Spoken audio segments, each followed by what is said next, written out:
menyampaikan salam dari Bapak Presiden yang mohon maaf tidak bisa hadir pada acara ini dan memerintahkan kepada kami untuk mewakili beliau.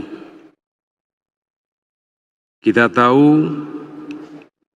semua tahu dari berbagai pidato yang beliau sampaikan bahwa penghormatan dan komitmen Bapak Presiden Prabowo kepada konstitusi sudah sangat jelas dan sangat tegas.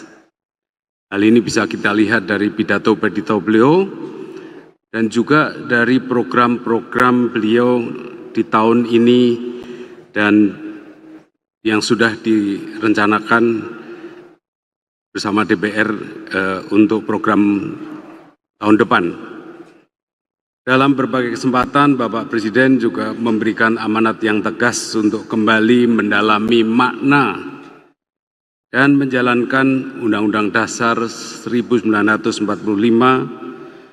bagi masa depan bangsa Indonesia secara konsisten.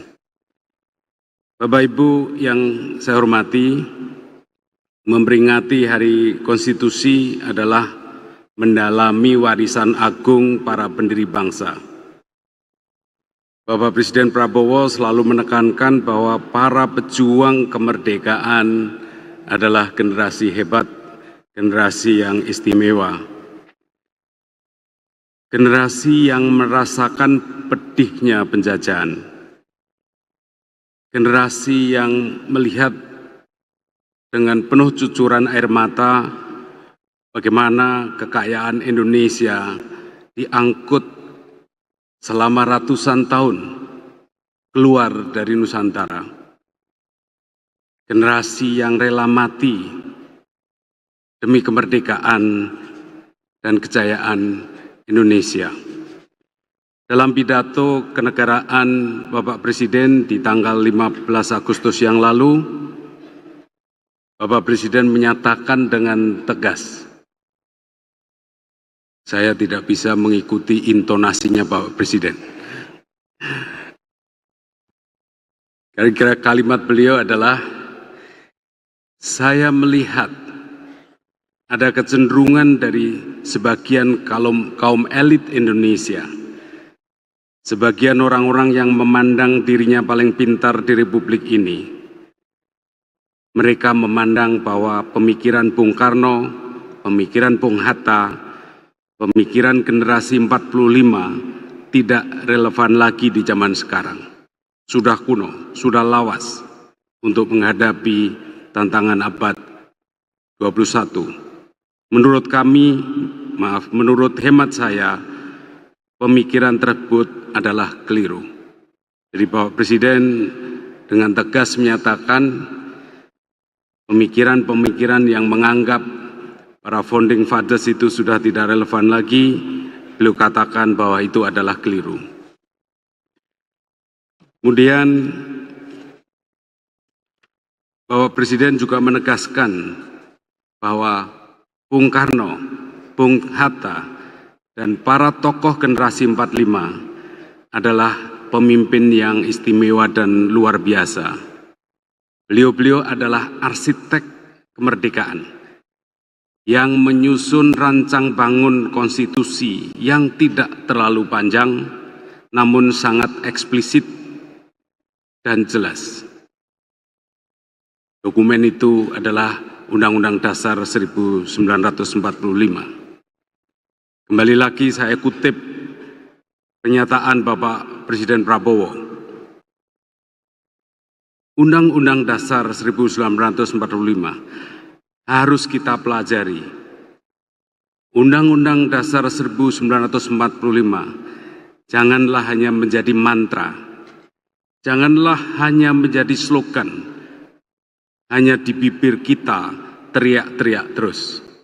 Undang-Undang Dasar 45 adalah rancang bangun yang relevan, rancang bangun ampuh, rancang bangun yang nyata, dan rancang bangun yang operasional untuk kita gunakan. Itu sekali lagi adalah kalimat langsung Bapak Presiden Prabowo. Bapak Ibu yang saya hormati, Bapak Presiden memiliki keyakinan mendalam tentang pasal 33 Undang-Undang Dasar 1945. Beliau mengatakan telah mengkaji secara mendalam pasal 33 Undang-Undang Dasar 45 ini. Oleh karena itu beliau menyimpulkan sebagai berikut. Setelah saya pelajari secara mendalam, saya berkeyakinan Undang-Undang Dasar kita, terutama pasal-pasal yang saya sebut, pasal-pasal pengaman, seperti pasal 33 ayat 1, ayat 2, ayat 3, dan ayat 4 adalah benteng pertahanan ekonomi kita. Bapak Presiden Prabowo menegaskan bahwa pasal 33 mengamanatkan perekonomian disusun sebagai usaha bersama, berdasarkan asas kekeluargaan, cabang-cabang produksi yang penting dan menguasai hajat hidup orang banyak harus dikuasai oleh negara. Sekali lagi, saya mau baca langsung kutipan dari kalimat beliau, kalimat Bapak Presiden Prabowo. Kekuatan suatu negara terletak bagaimana negara itu bisa menguasai dan mengelola kekayaan. Karena itu, kita harus berani koreksi apabila kita telah mengambil langkah yang keliru. Bapak Ibu yang saya hormati, komitmen Bapak Presiden tersebut dituangkan dalam berbagai program nyata. Pemerintahan beliau telah menggeser 300 triliun lebih anggaran APBN digunakan untuk hal-hal yang lebih produktif, yang langsung dirasakan oleh rakyat banyak. Ini adalah implementasi nyata dari amanat pasal 33 Undang-Undang Dasar 1945. Pemerintah mempercepat swasembada pangan, mewujudkan sekolah rakyat untuk pemerataan pendidikan, termasuk renovasi sekolah, digitalisasi pembelajaran, kemudian juga sekolah unggul Garuda yang didedikasikan untuk the gifted dan the talented, anak-anak bangsa yang punya keunggulan luar biasa. Kemudian program beliau juga menghadirkan program kesehatan gratis, pemeriksaan kesehatan gratis bagi seluruh rakyat Indonesia, memperkuat bantuan sosial bagi yang membutuhkan. Semua ini bukan sekedar program, ini adalah amanat konstitusi. Ini adalah perwujudan cita-cita kemerdekaan. Merdeka dari penjajahan, merdeka dari penyisinan, merdeka dari kebodohan.